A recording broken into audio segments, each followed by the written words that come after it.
నీ నడక. దేవునికి ఒకసారి స్తోత్రం చెప్పండి. ఆమేన్, హల్లెలూయా.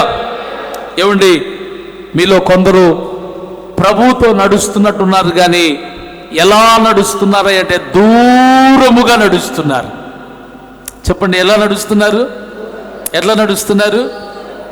మీకు పరిశుద్ధ గ్రంథంలో నుండి ఒక మాటను నేను చెప్తాను. యేసు ప్రభువుని సిలువ వేయడానికి గెత్సెమనే తోటలో ముద్దు పెట్టుకొని ఇస్కరియోతు యూదా అప్పగిస్తాడు. అప్పగించినప్పుడు అక్కడి నుంచే సైనికులు ఆయన్ని పట్టుకొని సంకెళ్లతో బంధించి ఈడ్చుకుంటా కొట్టుకుంటా ఆయన తీసుకొని వెళ్తారు. ప్రైజ్ లార్డ్, హల్లెలూయా. శిష్యులు చాలామంది పారిపోయారు.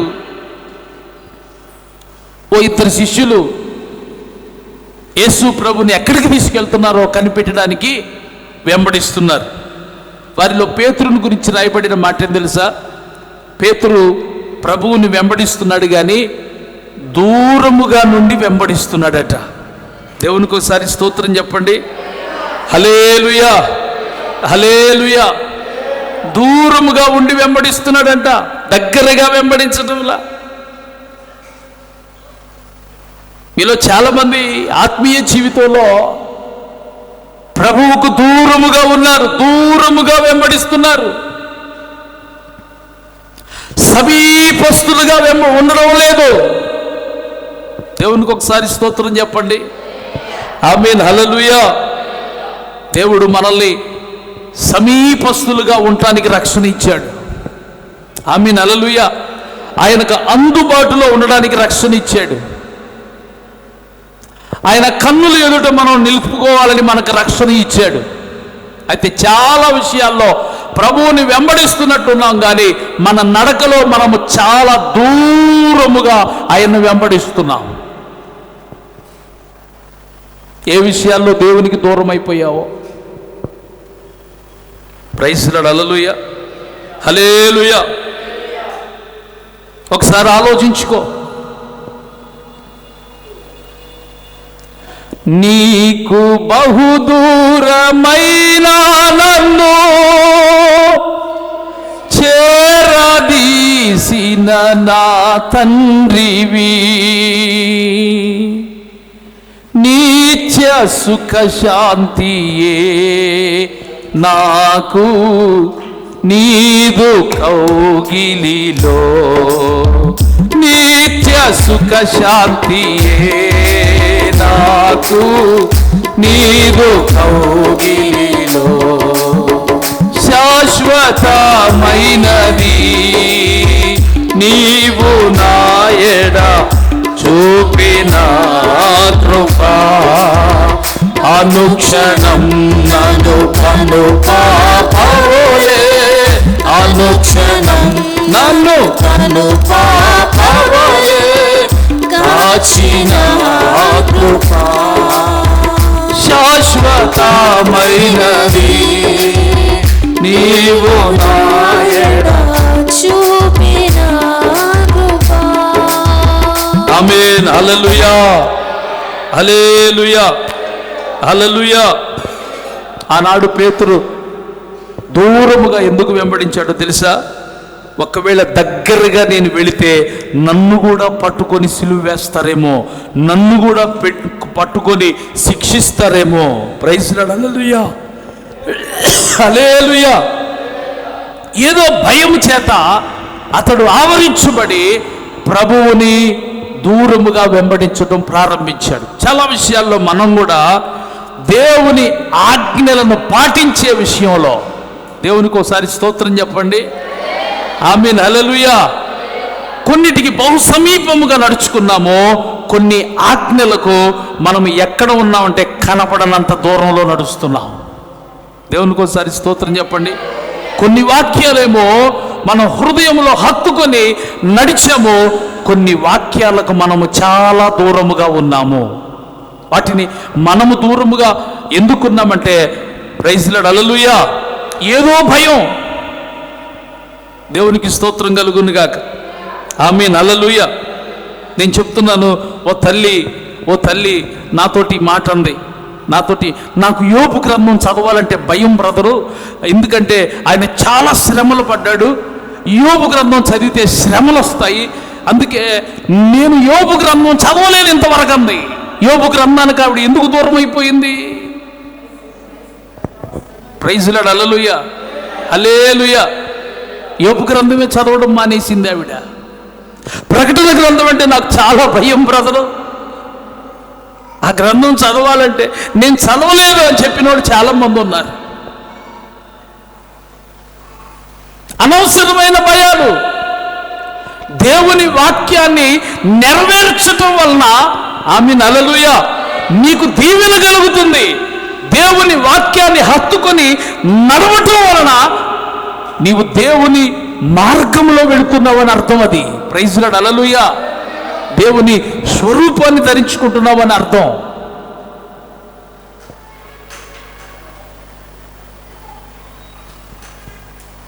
దేవుని వాక్య ప్రకారం నడిచినందువల్ల ఒకవేళ నీకు శ్రమ ఎదురైతే ఆ శ్రమను నా దేవుడు మహిమగా మారుస్తాడు. ఆమేన్ చెప్పండి అమ్మే, హల్లెలూయా, హల్లెలూయా. ఒకవేళ ఏదన్నా పరిస్థితిని బట్టి శ్రమ ఎదురైంది అనుకోండి, ఆ శ్రమను దేవుడు ఎలా మారుస్తాడు? మహిమగా మారుస్తాడు.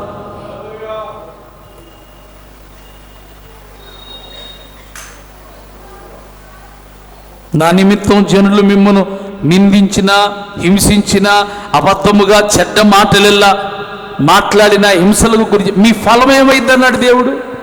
చెప్పండి, ఏమైందన్నాడు? తగ్గిపోతారన్నాడా? మీ ఫలం తగ్గిపోతున్నాడా? ప్రైజ్ లార్డ్, హల్లెలూయా.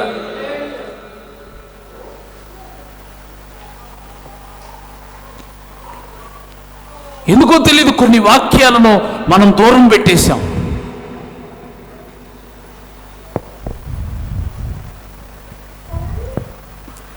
ఏ విషయంలో, ఏ వాక్యాన్ని అనుసరించే విషయంలో దేవునికి నువ్వు దూరంగా నడుస్తున్నావో ఆ విషయాలన్నిటిలో నీవు రానున్న సంవత్సరంలో సమీపస్తుడుగా నడుచుదువుగాక. కొట్టు చప్పట్లు కొట్టు, దేవుని మహిమపరుద్దాం. హల్లెలూయా. ఈ సంవత్సరాంతమందు ఆలోచించుకో, ఏ ఆజ్ఞకు దూరమైపోయావో, ఏ ఆజ్ఞలో నిలిచి ఉన్నావో దాన్ని బట్టి దేవునికి స్తుతులు, కృతజ్ఞతలు. ఏ ఆజ్ఞను విడిచి దూరమైపోయావో ఆమేన్, హల్లెలూయా, తిరిగి ఆ ఆజ్ఞలను చేపట్టుటకు నీవు సమీపస్తుడు అవ్వాలా. ఆమేన్, హల్లెలూయా. మునుపు మనం దూరస్తులము. ఒకప్పుడు నీవు నేను బహుదూరముగా ఉన్నాం. ఆమేన్, హల్లెలూయా, హల్లెలూయా. కానీ ప్రభు అయిన యేసుక్రీస్తు ద్వారా ఆమేన్, హల్లెలూయా, దేవునికి సమీపస్తులుగా ఉండడానికి పిలువబడ్డాం.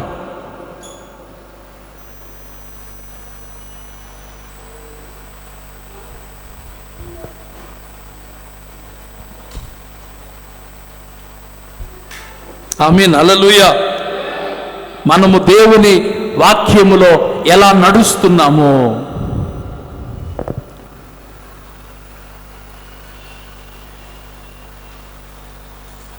పాత గుమ్మం ఏం చెప్తుందంటే, నీ నడక కొన్ని విషయాలలో దేవునికి బహుదూరంగా ఉంది. ప్రైజ్ లార్డ్, హల్లెలూయా.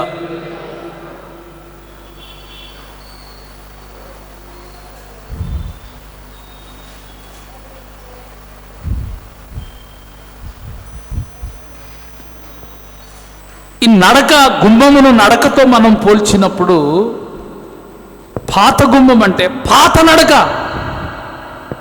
ప్రైజ్ లార్డ్, హల్లెలూయా.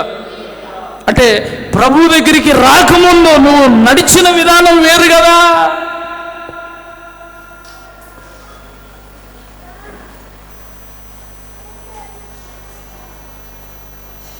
నీ నడకను సరి చేసుకో. ఆమేన్, హల్లెలూయా.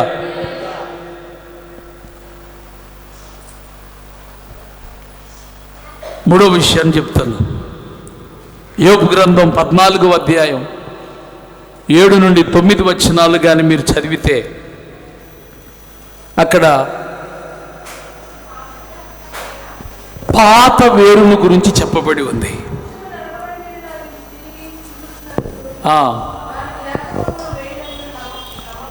అక్కడ రాయబడిన మాట ఏంటంటే దాని వేరు భూమిలో పాతదైపోతుంది. ప్రైజ్ లార్డ్, హల్లెలూయా. పాత వేరు అనండి, అనండి. పాత వేరు, దాని వేరంట భూమిలో ఏమైపోతుందంట, పాతదైపోతుందట. దేవునికి ఒకసారి స్తోత్రం చెప్పండి, హల్లెలూయా. చూడండి, ఇక్కడ వేరు అంటే నేనేం చెప్తున్నానంటే రహస్య జీవితం. నా వైపు చూడండి, అందరు నా వైపు చూడండి. వేరంటే చెట్టుకు వేరు కనబడుతుందా? ఏమండి, భూమి మీద నుండి పైకి మొలుచుకుంటా వచ్చిన భాగాన్నే మన కంటికి కనబడుతుంది, కానీ చెట్టుకి ఇంకో భాగం కూడా ఉంటుంది, అది వేరు. ప్రైజ్ లార్డ్, హల్లెలూయా. ఆ వేరు ఎక్కడ ఉంటుంది? భూమి లోపల ఉంటుంది, కంటికి కనబడదు. అలాగే మనలో ఇద్దరు ఉంటారు, బాహ్య పురుషుడు, అంతరంగ పురుషుడు. బాహ్య పురుషుడు కనబడతాడు, అంతరంగ పురుషుడు కనబడ్డు. అంటే నీలో ఇద్దరు ఉన్నారు, నాలో ఇద్దరు ఉన్నారు, అందరికీ కనబడేది ఒకటి. ప్రైజ్ లార్డ్, హల్లెలూయా. నువ్వు ఒక్కడవే ఉన్నప్పుడు అసలు రూపం బయటకు వస్తుంది. దేవునికి ఒకసారి స్తోత్రం చెప్పండి. నీలో నుండి ఎవరు బయటకు వస్తారు? ఎవరో అందరున్నప్పుడు రారు. అందరున్నప్పుడు మన మాట ఎంతో మర్యాదగా ఉంటుంది, అందరున్నప్పుడు మన వస్త్రధారణ ఎంతో పద్ధతిగా ఉంటుంది, అందరూ మనల్ని గమనిస్తున్నప్పుడు మనం టీవీగా ఉంటాం, పద్ధతిగా ఉంటాం, క్రమంగా ఉంటాం, ప్రజలు మెచ్చుకునేటట్లుగా ఉంటుంది.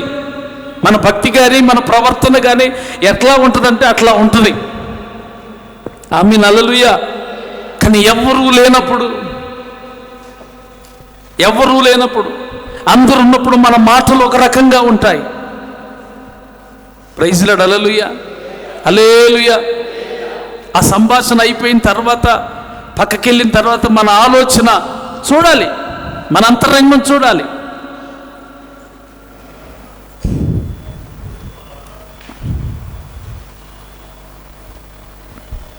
ఇక్కడ వేరంటే రహస్య జీవితం. నీ రహస్య జీవితంలో నువ్వెలా ఉన్నావు, నువ్వు బయట ఎలా ఉన్నావు అన్నది సమస్య కాదు. ఆమేన్, హల్లెలూయా, హల్లెలూయా. నీ అంతరంగంలో నువ్వు ఎలాగున్నావు, ఎవరు చూడనప్పుడు నువ్వు ఎలాగుంటున్నావు. మందిరానికి వచ్చినప్పుడు బాగుంటాం, భక్తిగా ఉంటాం. మీరు వాక్యం వింటుంటే నా మతిపోద్ది, ముద్దు గుమ్మల్లాగా వింటున్నారు వాక్యం అనిపించింది. ప్రైజ్ లార్డ్, హల్లెలూయా. ఎంత చక్కగా వింటున్నారా, పిన్ డ్రాప్ సైలెన్స్తో వింటున్నారా వీళ్ళు, అమ్మో అనుకుంటాను. ప్రైజ్ లార్డ్, హల్లెలూయా, హల్లెలూయా, హల్లెలూయా. కానీ తర్వాత నాకు అర్థమైంది మీరు ఎట్లా వింటున్నారు అనేది.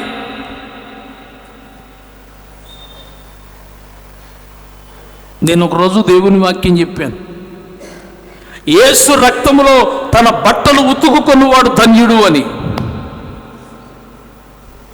ఆ రోజండి వాక్యం విన్నారండి, ఎంత శ్రద్ధతో వాక్యం విన్నారు. వాక్యం విన్నాక వెళ్ళేటప్పుడు ఇద్దరు వ్యక్తులు మాట్లాడుకుంటూ ఉన్నారు. పాపం వాళ్ళు ఏమని మాట్లాడుకున్నారు తెలుసా?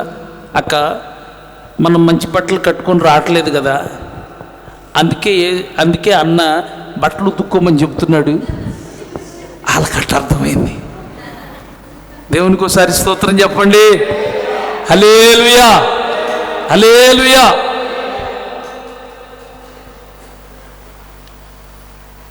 నా ముందు అనిపిస్తుంది మీరు విన్నప్పుడు, బయటికి నాకు ఎట్లా కనపడుతున్నారంటే ఎంత చక్కగా దేవుని వాక్యాన్ని అలా తీసి హృదయంలో పెట్టుకున్నట్టుగా కనపడుతున్నారు వింటున్నానికి.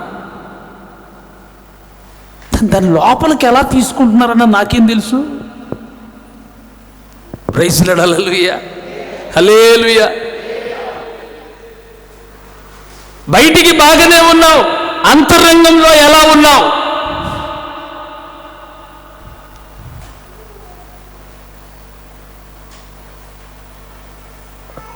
కొన్ని సందర్భాల్లో బయటికి బాగున్నట్టు కనపడుతున్న అంతరంగంలో దుఃఖంతో ఉంటాం, అంతరంగంలో మనోవేదన కలిగి ఉంటాం. ఎవరన్నా మనల్ని పలకరిస్తే మంచిగానే నవ్వుతాం, మాట్లాడతాం, కానీ లోపల మనిషి వేరు, బయట మనిషి వేరు. నేను మీకేం మీ అర్థమేంటి చెప్పాలి? బయట మనిషి వేరు, బయటకు కనబడే మనిషి వేరు, లోపల నివసిస్తున్న మనిషి వేరు. ప్రైజ్ లార్డ్, హల్లెలూయా. అయితే ప్రభు అంటున్నాడు, పాతదైన వేరు. నీ అంతరంగ పురుషుడు ఎలా ఉంటున్నాడు? ఆరోగ్యంగానే ఉన్నాడా? ప్రైజ్ లార్డ్, హల్లెలూయా, హల్లెలూయా. బైబిల్ గ్రంథంలో ఏం చెప్పబడింది తెలుసా? బాహ్య పురుషుడు కృషించుచున్నను, అంతరంగ పురుషుడు, చెప్పండి ఏమంట? ఏంది? ఆమీన్, హల్లెలూయా, హల్లెలూయా, హల్లెలూయా. బాహ్య పురుషుడు కృషించుచున్నను అంటే వయస్సు పైబడే కొద్దీ ఈ బాహ్య పురుషుడు కృషించిపోతాడు. కానీ అంతరంగ పురుషుడు అంతకంతకు వర్ధిల్లుతున్న అనుభవంలో ఉండాలి. ఆమీన్, హల్లెలూయా. అంతరంగ పురుషుడు ఎదుగుతున్న అనుభవంలో ఉండాలా. అంతరంగ పురుషుడు దిగజారిపోకూడదు. ఆమీన్, హల్లెలూయా, హల్లెలూయా.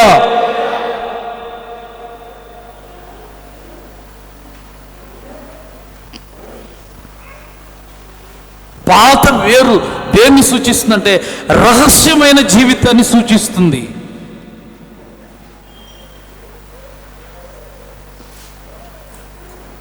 నీ అంతరంగ పురుషుణ్ణి సూచిస్తుంది. అది ఎవరికీ తెలియదు. నీకు తెలుసు ఎలాగున్నావో, దేవునికి తెలుసు, అంతే. ఈ విషయం ఎంత నమ్మదగినదంటే, ప్రైజ్ లార్డ్, హల్లెలూయా,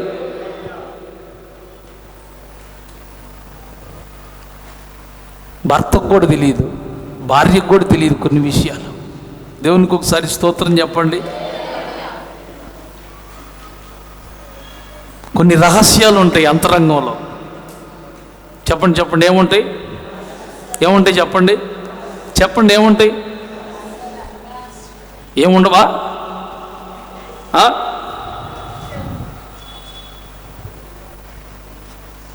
అక్రమ సంబంధాలు రహస్యాలా కాదా?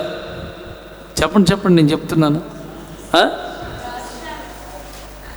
చెప్పేస్తావా భార్యకి? చెప్పేస్తావా భర్తకి? చెప్పేస్తావా? బయటపడవు. రహస్యం.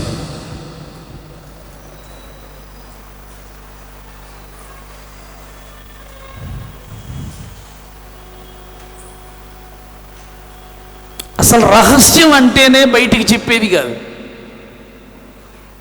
అవునంటారా కాదంటారా? రహస్యం అంటేనే బయటికి చెప్పేది కాదు, చెప్పుకునేది కాదు. అది రహస్యం.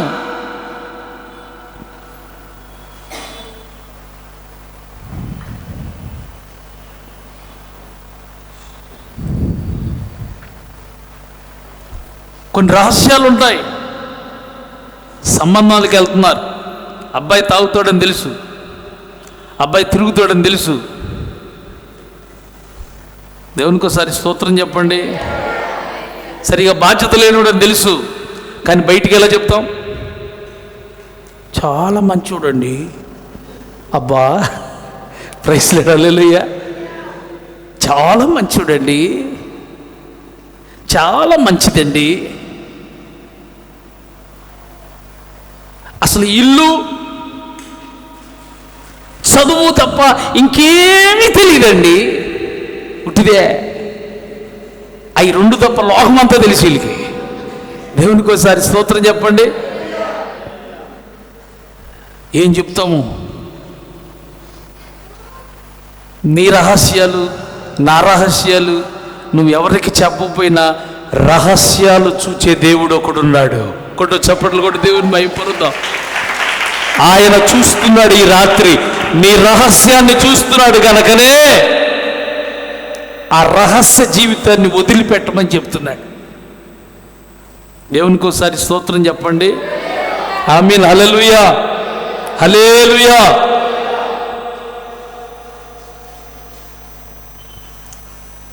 నాలుగో విషయాన్ని చెప్తున్నాను. లూకాసు వార్త 5వ అధ్యాయం 39వ వచనం. లూకాసు వార్త 5వ అధ్యాయం 39వ వచనంలో ఇక్కడ రాయబడి ఉంది, పాతదైన ద్రాక్షారసము. దేవునికి ఒకసారి స్తోత్రం చెప్పండి. నా వైపు చూడండి. ఏంటంటే అండి, పాతదైన ద్రాక్షారసము. Praise lord. Hallelujah, hallelujah. ఏమండి, పాత ద్రాక్షారసం దేన్ని ఇస్తుందో తెలుసా? మత్తును కలగజేస్తుంది. దేన్ని కలగజేస్తుంది? మత్తు. పాత ద్రాక్షారసము దేన్ని కలగజేస్తుంది అంటే మత్తును కలగజేస్తుంది.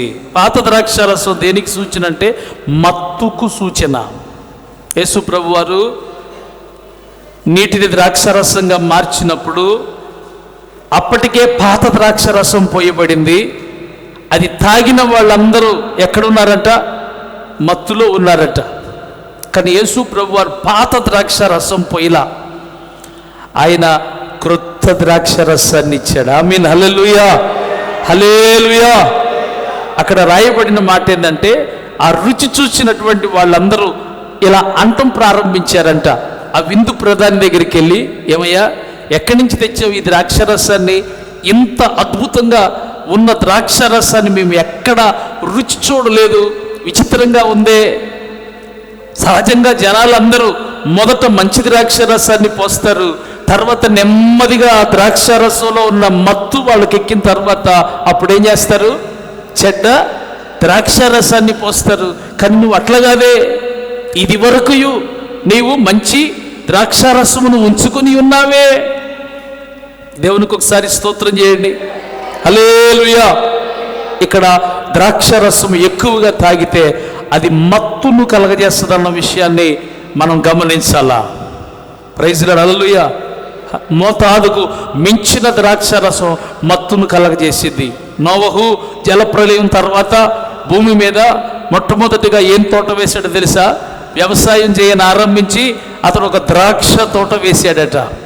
ఆ ద్రాక్ష తోట వల్ల వచ్చిన విస్తారమైనటువంటి, అప్పటికి ఇంకేం పంటలు ఇవ్వండి, భూమి ఫ్రెష్గా ఉందండి, ఏమి ఎరువు ఎక్కర్లేదు, ఎంత పండిందంట పండేసింది కది. Praise lord. హల్లెలూయా. మించినటువంటి ఆ ద్రాక్ష రసం వచ్చేసింది. ఏమండి, ఎంతవరకు తాగాలో అంతవరకు తాగాలి ద్రాక్ష రసాన్ని. ఇక ఉదయం లేచిన కాంచి రాత్రి పడుకునే వరకు అది తాగటమే పనిగా పెట్టుకొని నోహు ఏమైపోయాడు తెలుసా? మత్తుడై పడిపోయాడు.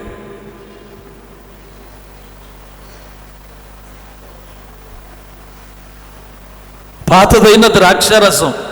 మీరైనా సరే ద్రాక్షారసాన్ని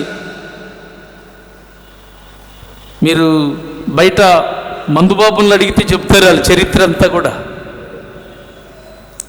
ఈ ద్రాక్షారసాన్ని పులియబెట్టి ఎన్ని ఎక్కువ దినాలు పులిస్తే ఆ బాటిల్కి అంత రేట్ ఎక్కువ. ఇది 100 సంవత్సరాల క్రితం బాటిల్ అంటే ఆ బాటిల్ ఒక్కొక్కటి 2 లక్షలు 3 లక్షలు ఉంటుంది. ఏమవుతారేంది? అటు చూస్తారేంది? నిన్న మొన్న తయారు చేసింది అయితే నీకు 100 రూపాయల్లో వస్తుంది. Praise lord. హల్లెలూయా.